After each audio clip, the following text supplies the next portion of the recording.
High নিউজে আপনাদেরকে স্বাগত। আমি রিক, শুরু করছি নিউজ টুডে। সবার আগে চোখ রাখবো হেডলাইনসে। কেন্দ্রের প্রতিনিধি দলে অভিষেক। মালয়েশিয়া, সিঙ্গাপুর সহ এশিয়ার 5টি দেশে অপারেশন সিন্দুরের কারণ এবং পাকিস্তানের অপরাধ দেখা করতে রওনা হলেন সাংসদরা। আইপিএলের নিয়মে বড় রদবদল। ম্যাচ বিঘ্নিত হলে অপেক্ষার সময়সীমা বাড়ল। 1 ঘন্টার বদলে 2 ঘন্টা অপেক্ষা করা যাবে খেলা শুরু করার জন্য। আমেরিকার আকাশ প্রতিরক্ষায় নয়া ব্যবস্থা। গোল্ডেন ডোম তৈরির ঘোষণা করলেন ডোনাল্ড ট্রাম্প। খরচ হবে $175 বিলিয়ন। আন্তর্জাতিক চাপে নরম ইসরায়েল। মঙ্গলবার রাতে গাজায় ঢুকলো 100 ত্রাণবাহী গাড়ি। ইসরায়েলি অবরোধে গাজায় অনাহারে রয়েছে কয়েক লক্ষ মানুষ। প্রতিনিধি দলের সদস্য হিসেবে এশিয়ার 5টি দেশে যাচ্ছেন অভিষেক। প্রথমে অবশ্য কেন্দ্রীয় প্রতিনিধি দলে বহরমপুরের তৃণমূল সাংসদ ইউসুফ পাঠানকে রেখেছিল, কিন্তু দলের সঙ্গে আলোচনা না করে এই সিদ্ধান্ত নেওয়ায় পাঠানের নাম প্রত্যাহার করে তৃণমূল। অপারেশন সিন্দুর ও সন্ত্রাসবাদ দমনে ভারতের পদক্ষেপ বিশ্বের দরবারে তুলে ধরতে দেশে দেশে ঘুরবে বহুদলীয় প্রতিনিধি দল। বুধবার একটি প্রতিনিধি দলের সদস্য হিসেবে জাপানে যাচ্ছেন তৃণমূল সাংসদ অভিষেক বন্দ্যোপাধ্যায়। যাবেন আরও 4টি দেশে। দিল্লির উদ্দেশ্যে রওনা দিয়েছেন তিনি। অভিষেক যে প্রতিনিধি দলের সদস্য, সেই প্রতিনিধি দল এশিয়ার 5টি দেশে যাবে। পেহেলগামে জঙ্গি হামলার জবাব দিয়ে গত 7ই মে পাকিস্তান ও পাক অধিকৃত কাশ্মীরের একাধিক জঙ্গি ঘাঁটি গুড়িয়ে দেয় ভারতীয় সেনা। ভারত স্পষ্ট করে দিয়েছে, শুধুমাত্র জঙ্গি ঘাঁটিকেই নিশানা করা হয়েছে অপারেশন সিন্দুরে। পাকিস্তান সেনার কোনো পরিকাঠামোয় আঘাত হানা হয়নি, কিন্তু পাকিস্তানের তরফে এই নিয়ে বহু মিথ্যা প্রচার করা হচ্ছে। তাই সত্যিটা বিশ্বের দরবারে তুলে ধরার জন্য দেশে দেশে বহুদলীয় প্রতিনিধি দল পাঠাচ্ছে ভারত। পাকিস্তান কিভাবে সন্ত্রাসবাদে মদদ দিচ্ছে সে কথাও তুলে ধরবে প্রতিনিধি দলগুলি। তেমনই একটি প্রতিনিধি দলের সদস্য হিসেবে এশিয়ার 5টি দেশে যাচ্ছেন ডায়মন্ড হারবারের তৃণমূল সাংসদ অভিষেক বন্দ্যোপাধ্যায়। প্রথমে অবশ্য কেন্দ্র প্রতিনিধি দলে বহরমপুরের তৃণমূল সাংসদ ইউসুফ পাঠানকে রেখেছিল, কিন্তু দলের সঙ্গে আলোচনা না করে এই সিদ্ধান্ত নেওয়ায় পাঠানের নাম প্রত্যাহার করে তৃণমূল। সেই সময় তৃণমূল সুপ্রিমো মমতা বন্দ্যোপাধ্যায় জানিয়েছিলেন, প্রতিনিধি দলে তৃণমূলের তরফে কে যাবেন তা কেন্দ্র ঠিক করতে পারে না, তা তৃণমূলই ঠিক করবে। একই কথা বলেছিলেন অভিষেক বন্দ্যোপাধ্যায়ও। তারা জানিয়েছিলেন, কেন্দ্র অনুরোধ করলে প্রতিনিধি পাঠানো নিয়ে তৃণমূল বিবেচনা করবে। সূত্রের খবর, মঙ্গলবার কেন্দ্রীয় সংসদ বিষয়ক মন্ত্রী কিরেন রিজিজু তৃণমূল সুপ্রিমোকে ফোন করলে সেখানে অভিষেকের নাম প্রস্তাব করেন মুখ্যমন্ত্রী।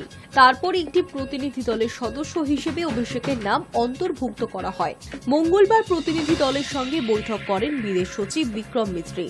জানা গিয়েছে, সেই বৈঠকে যোগ দেন অভিষেক। এরপর বুধবার 7 সকালে কলকাতা বিমানবন্দর থেকে দিল্লি রওনা দেন তিনি। জানা গিয়েছে, অভিষেকের প্রতিনিধি দল যাবে জাপান, তারপর দক্ষিণ কোরিয়া, সিঙ্গাপুর, ইন্দোনেশিয়া এবং মালয়েশিয়া যাওয়া হবে।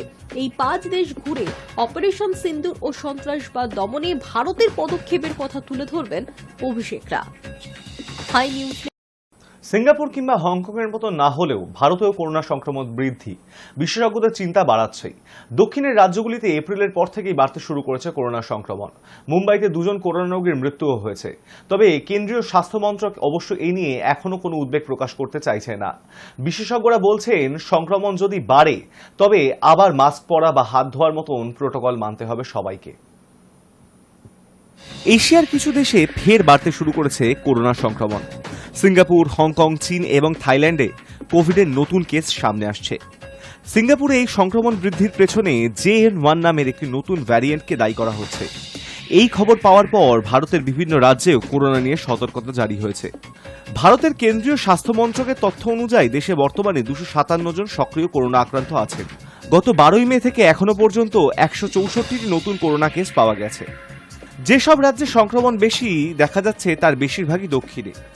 কেরালা 69 জন নতুন আক্রান্ত, মহারাষ্ট্র 44 জন, তামিলনাড়ু 34 জন, কর্ণাটক 8 জন, গুজরাট 6 জন, দিল্লি 3 জন, হরিয়ানা, রাজস্থান ও সিকিম 1 জন করে। মহারাষ্ট্রে 2 জন করোনা পজিটিভ রোগীর মৃত্যু হয়েছে মুম্বাইয়ের কেম হাসপাতালে, কিন্তু হাসপাতাল সূত্রে জানানো হয়েছে ওই 2 জনের মৃত্যুর কারণ কোভিড নয়, বরং তারা আগে থেকেই অন্যান্য গুরুতর অসুস্থতায় ভুগছিলেন। একজন ক্যান্সার রোগী ও অন্যজন কিডনি সমস্যায় আক্রান্ত ছিলেন। মুম্বাই পুর নিগম জানিয়েছে, জানুয়ারি থেকে এপ্রিল পর্যন্ত করোনা কেস খুবই কম ছিল, কিন্তু মে মাসে কিছু কেস সামনে এসেছে। তবে এখনই আতঙ্কের কোনো কারণ নেই। প্রশাসন পরিস্থিতির ওপর নজর রাখছে। স্বাস্থ্য মন্ত্রক জানিয়েছে দেশে যে নতুন কেস পাওয়া যাচ্ছে তাদের অধিকাংশেরই উপসর্গ খুব হালকা এবং হাসপাতালে ভর্তি হওয়ার দরকার পড়ছে না। চিকিৎসকরা বলছেন ভারতের সাধারণ মানুষের মধ্যে করোনা নিয়ে প্রতিরোধ ক্ষমতা কমে আসছে, কারণ নিয়মিত টিকাকরণ আর হচ্ছে না। সেই সুযোগে নতুন ভ্যারিয়েন্ট আবার ছড়িয়ে পড়তে পারে। JN.1 ভ্যারিয়েন্ট ওমিক্রন পরিবারের একটি রূপ, যা আগের তুলনায় বেশি সংক্রামক হলেও এখনো পর্যন্ত মারাত্মক উপসর্গ তৈরি করছে না। চিকিৎসকেরা বলছেন এখন যে কেসগুলো দেখা যাচ্ছে তার বেশিরভাগই মৃদু অসুস্থতা। স্বাস্থ্য বিশেষজ্ঞরা মনে করছেন যদি সংক্রমণ বাড়ে তবে আবার মাস্ক পরা, নিয়মিত হাত ধোয়া, সামাজিক দূরত্ব বজায় রাখা এই নিয়মগুলো মানতে হবে। তারা আরও বলেছেন সংক্রমণ রুখতে জিনোমিক নজরদারি চালানো জরুরি, যাতে কোন ভ্যারিয়েন্ট কোথায় ছড়াচ্ছে তা বোঝা যায়। করোনা পুরোপুরি চলে যায়নি, এখনো মাঝে মাঝে বিভিন্ন দেশের প্রভাব দেখা যাচ্ছে। তবে ভারতের পরিস্থিতি আপাতত নিয়ন্ত্রণে। তবুও সতর্কতা এবং স্বাস্থ্যবিধি মানা জরুরি, যাতে আবার বড় আকারে সংক্রমণ না ছড়ায়। সরকার ও চিকিৎসকেরা সকলকে সচেতন থাকার আহ্বান জানিয়েছেন। আতঙ্ক নয়, প্রয়োজন বুঝে সচেতনতা ও সাবধানতা, এটাই এখন সবচেয়ে বড় অস্ত্র। High news network. আন্তর্জাতিক চাপের মুখে কিছুটা পিছু হটল ইসরায়েল। মঙ্গলবার সকালে 5টি ট্রাকের পরে রাতে আরও 100টি মানবিক সাহায্যকারী ট্রাক গাজায় প্রবেশের অনুমতি দিল ইসরায়েলি প্রধানমন্ত্রী বেঞ্জামিন নেতানিয়াহুর সরকার। ইসরায়েলি সেনার 2.5 মাসের অবরোধের ফলে গাজায় দুর্ভিক্ষের মুখে পড়েছেন অন্তত 5 লক্ষ প্যালেস্তাইনি। ইসরায়েলি বোমা, ক্ষেপণাস্ত্রের পাশাপাশি অনাহারে বিনা চিকিৎসায় মারা যাচ্ছে অসংখ্য মানুষ, বিশেষ করে শিশুরা। রাষ্ট্রপুঞ্জের মানবিক সহায়তা বিভাগের প্রধান টম ফ্লেচার সংবাদ মাধ্যম বিবিসিকে মঙ্গলবার জানিয়েছিলেন, পর্যাপ্ত ত্রাণ না পৌঁছলে আগামী 48 ঘন্টার মধ্যে গাজায় মৃত্যু হতে পারে 14,000 শিশুর। তারপরেই ব্রিটেন, ফ্রান্স, কানাডা সহ একাধিক দেশ ইসরায়েলকে খোলাখুলি হুঁশিয়ারি দিয়েছিল। আন্তর্জাতিক চাপের মুখেই নেতানিয়াহু সরকার শেষ পর্যন্ত 100টি ত্রাণবাহী ট্রাক প্রবেশের অনুমতি দিল। রাষ্ট্রপুঞ্জের মানবিক সহায়তা বিভাগের আধিকারিক জেমস লার্কে মঙ্গলবার বিকেলে জেনিভায় বলেন, আমরা গাজায় আরও ত্রাণবাহী ট্রাক প্রবেশের অনুমতি চেয়েছি এবং পেয়েছি, যা গতকালের চেয়ে অনেক বেশি। প্রসঙ্গত, স্বাধীনতাপন্থী প্যালেস্তাইনি সশস্ত্র গোষ্ঠী হামাসের বিরুদ্ধে 2023 সালের 7 সেপ্টেম্বর হামলার পরেই অভিযান শুরু করেছিল তেল আভিভ। কাতার, আমেরিকা এবং মিশরের উদ্যোগে চলতি বছরের 15 জানুয়ারি সাময়িক যুদ্ধবিরতিতে রাজি হয় দুপক্ষ। তবে প্রথম দফার ওই যুদ্ধবিরতির মেয়াদ শেষ হওয়ার পর মার্চের গোড়ায় ফের গাজায় হামলা শুরু করে ইসরায়েলি সেনা। একই সঙ্গে গাজা ভূখণ্ডে খাদ্য ও ত্রাণ সরবরাহ বন্ধ করা সহ নানা নিষেধাজ্ঞা জারি হয়েছিল। ফলে গাজায় কার্যত দুর্ভিক্ষ দেখা দিয়েছে। Integrated food security face classification নামক এক সংস্থা যুদ্ধবিধ্বস্ত গাজার মানুষদের করুণ চিত্র তুলে ধরেছে তাদের প্রতিবেদনে। সেখানে দাবি করা হয়েছে, গাজার বাসিন্দা 20 লক্ষ প্যালেস্তাইনির অধিকাংশই ভয়াবহ অপুষ্টির শিকার, সবচেয়ে ক্ষতিগ্রস্ত শিশুরা। এই আবহে গত সপ্তাহে হামাসকে নির্মূল করে গাজায় নিরঙ্কুশ দখলদারি কায়েমের হুঁশিয়ারি দিয়েছেন নেতানিয়াহু। তারপরে খান ইউনুস থেকে সরে যাওয়ার হুমকি দেওয়া হয়েছে প্রায় 5 লক্ষ প্যালেস্তাইনি শরণার্থীকে। ত্রাণ প্রবেশের অনুমতি দিলেও গাজায় হামলা থামায়নি ইসরায়েল সেনা। মঙ্গলবারও তাদের হানায় অন্তত 50 জন সাধারণ প্যালেস্তাইনির মৃত্যু হয়েছে। Hi news Network. শত্রুপক্ষের বিমান, ড্রোন এবং মিসাইল হানা থেকে বাঁচতে আকাশ প্রতিরক্ষা ব্যবস্থা যে কত জরুরি সেটা প্রমাণিত হয়েছে সাম্প্রতিক ভারত-পাক লড়াইতে। এবার আমেরিকার জন্য বিশেষ আকাশ প্রতিরক্ষা ব্যবস্থা গড়ে তোলার কথা ঘোষণা করলেন মার্কিন প্রেসিডেন্ট ডোনাল্ড ট্রাম্প। অন্তত 5 বছর লাগবে এই গোল্ডেন ডোম তৈরি করতে। এর জন্য বরাদ্দ হচ্ছে বিপুল বাজেট। যুক্তরাষ্ট্রের প্রেসিডেন্ট ডোনাল্ড ট্রাম্প একটি নতুন উচ্চ প্রযুক্তির আকাশ প্রতিরক্ষা ব্যবস্থার পরিকল্পনা ঘোষণা করেছেন, যার নাম গোল্ডেন ডোম। ইসরায়েলের আয়রন ডোম দ্বারা অনুপ্রাণিত এই প্রকল্পের বাজেট ধরা হয়েছে $175 বিলিয়ন। ট্রাম্প দাবি করেছেন এটি তার মেয়াদকালের মধ্যেই চালু হবে। হোয়াইট হাউস এক সংবাদ সম্মেলনে ট্রাম্প জানান, এই প্রকল্প তদারকি করবেন স্পেস ফোর্সের vice chief of space operation general Michael Guetlein. তিনি গোল্ডেন ডোমকে পরবর্তী প্রজন্মের প্রযুক্তি বলে উল্লেখ করেন, যা স্থল, সমুদ্র ও মহাকাশ থেকে প্রতিরক্ষা ব্যবস্থা পরিচালিত করবে। ব্যবস্থার অংশ হিসেবে থাকবে স্পেস ভিত্তিক সেন্সর ও ইন্টারসেপ্টর। প্রকল্পে অংশ নিতে আগ্রহ প্রকাশ করেছে কানাডা। এবছরের শুরুর দিকে ওয়াশিংটন সফরে এসে কানাডার তৎকালীন প্রতিরক্ষা মন্ত্রী বিল ব্লেয়ার এই প্রতিরক্ষা ছাতার সঙ্গে যুক্ত হওয়াকে জাতীয় স্বার্থ বলে মন্তব্য করেছিলেন। তবে ট্রাম্প স্পষ্ট করে দিয়েছেন, কানাডাকে অর্থ প্রদান করতে হবে এই নিরাপত্তা সুবিধা পেতে হলে। In the campaign, I promised the American people that I would build a cutting-edge missile defense shield to protect our homeland from the threat of foreign missile attack. And that's what we're doing. Today, I'm pleased to announce that we have officially selected an architecture for this state-of-the-art system that will deploy next-generation technologies across the land, sea, and space, including space-based sensors and interceptors. And Canada has called us and they want to be a part of it. So we'll be talking to them. They want to have protection also. ট্রাম্পের ভাষায় golden ডোম 100% সফলতা নিশ্চিত করবে এবং এটি iron ডোমের তুলনায় অনেক বড় ও শক্তিশালী হবে। এটি হাইপারসনিক অস্ত্র এবং ফ্র্যাকশনাল অরবিটাল বোম্বার্ডমেন্ট সিস্টেমের মতো উন্নত ও দূরবর্তী হামলা ঠেকাতে সক্ষম হবে। এই প্রকল্পের প্রথম ধাপে $25 বিলিয়ন বাজেট ধরে রাখা হয়েছে। ট্রাম্প আরও বলেন, ঠান্ডা যুদ্ধের সময় প্রেসিডেন্ট রোনাল্ড রেগান এই ধরনের একটি প্রতিরক্ষা ব্যবস্থা তৈরির কথা ভেবেছিলেন, কিন্তু সেই সময় প্রযুক্তির সীমাবদ্ধতা ছিল।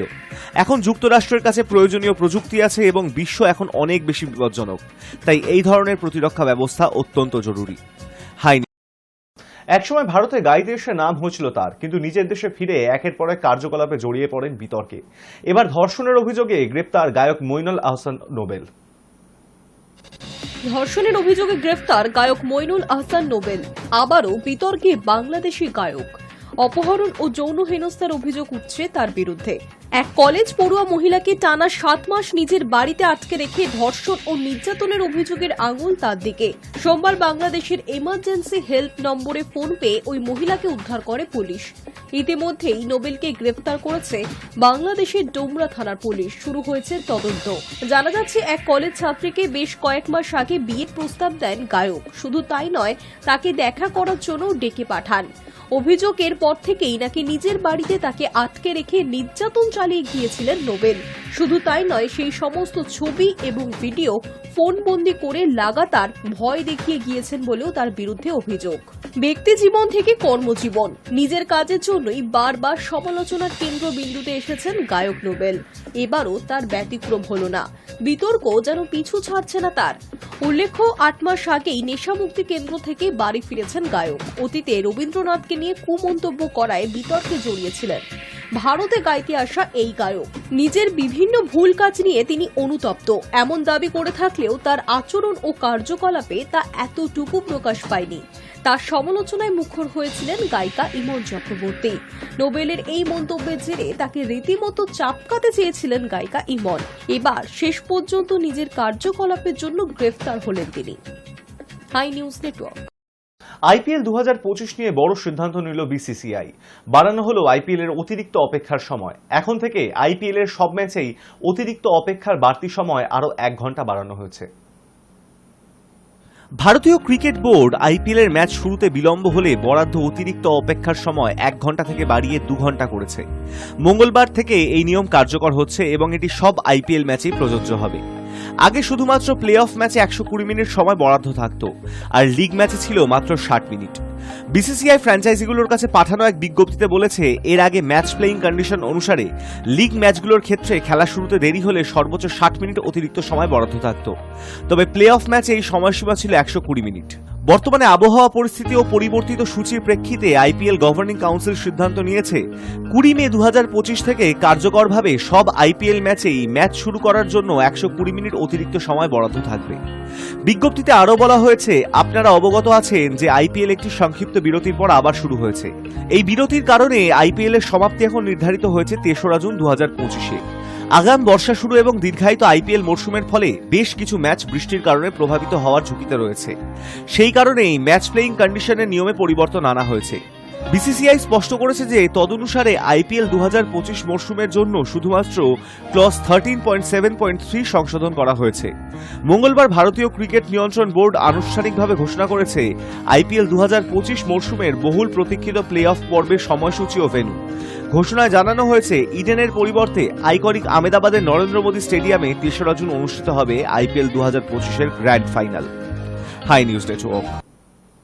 ঈশ্বর বিশ্বাস ও আধুনিক বিজ্ঞানকে এক সুতোয় বাঁধবে কলকাতার এই মণ্ডপ।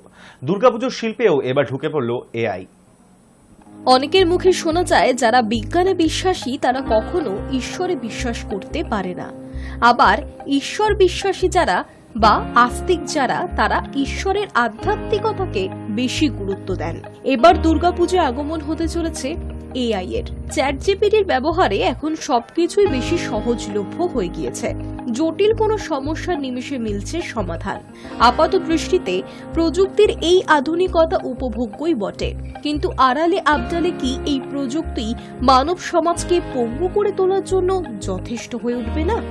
এই প্রশ্ন এবার জড়িয়ে পড়তে চলেছে কলকাতা দুর্গাপুজোতেও। দুর্গাপুজো আপামর বাঙালির সব থেকে বড় ও আনন্দের উৎসব। সারাটা বছর অপেক্ষা করা পুজোর 5টা দিনের জন্য। সেই সঙ্গে রয়েছে প্যান্ডেলের লড়াই। কলকাতার বড় বড় সমস্ত প্যান্ডেলগুলিকে কে কাকে টেক্কা দেবে সে চিন্তাও থাকে ক্লাব কর্তৃপক্ষের। এবার ঈশ্বর বিশ্বাস এবং আধুনিক বিজ্ঞানকে এক সুতোয় বাঁধতে চলেছেন শিল্পী সুবল পাল। সত্যজিৎ রায়ের অনুকূল গল্পটির কথা মনে আছে, যেখানে রোবট ভৃত্যই শেষ পর্যন্ত মালিককে সরিয়ে যাবতীয় সম্পত্তির অধিকারী হয়ে যায়। সেই কবে তিনি বিজ্ঞানের আশীর্বাদ আর অভিশাপের সহাবস্থানের বর্ণনা দিয়েছিলেন গল্পের মাধ্যমে। তার লেখা যে আজও কতখানি প্রাসঙ্গিক সে কথা আলাদা করে বলার প্রয়োজন নেই। আর্টিফিশিয়াল ইন্টেলিজেন্স বা কৃত্রিম বুদ্ধিমত্তার রমরমার কর্মী ছাঁটাইয়ের খবর এখন জলভাত, কিন্তু কালের নিয়মে গুটি গুটি পায়ে দুর্গাপুজোর শিল্পেও এবার ঢুকে পড়ল এআই। ভাবছেন তো কলকাতার কোন পুজোয় এবার এই অত্যাধুনিক প্রযুক্তির সঙ্গে আলাপ হবে? উত্তর হলো উত্তর কলকাতার জগৎ মুখার্জি পার্ক।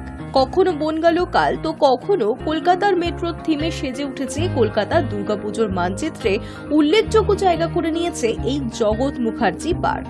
এবার সেই শিল্পীর হাত ধরেই অভিনব এক অভিজ্ঞতার সাক্ষী হবেন পুজো প্রেমীরা। মানব জীবনে এআই এর উপস্থিতি, তার প্রভাব, প্রয়োজনীয়তা ঠিক কতখানি, আবার কখনো সেই হয়ে ওঠে অসুর। মণ্ডপ জুড়ে তারই প্রতিফলন ঘটবে। পুজো প্যান্ডেল তো হলো, কিন্তু মাতৃ প্রতিমা?